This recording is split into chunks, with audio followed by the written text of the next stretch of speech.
এই লোকটাকে আমি প্রথমে মনে করছিলাম হয়তো অনেক ভালো হতে পারে, কিন্তু আসলে এই যে দাড়ি টুপি হলে যে লোক ভালো হবে এমন তো কথা না। এর জন্যই তো আমাদের নবী বলে গেছেন শেষ জমানায় এই দাড়ি টুপি হলেই বেশি জাহান্নামে যাবে।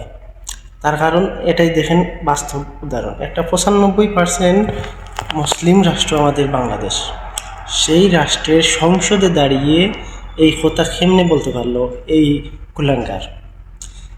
আমরা সৌদি আরব নিয়ে অনেক হাসি ঠাট্টা করতে পারি, কিন্তু সৌদি আরবে যে এরকম কথা কথা বলতাম, তাহলে এতক্ষণ হয়তো তার গর্দান জায়গা থাকতো না, অনেক আগেই উড়ে এলে।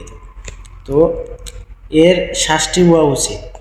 এর মেয়ে তো অনেক ভালো, আমরা দেখলাম অনেক ভিডিওতে এর মেয়ে হিজাব পরে, আর এ কীভাবে এই কথাটা বলতে পারলো একটা মহিলাদের বিরুদ্ধে সংসদে দাঁড়িয়ে।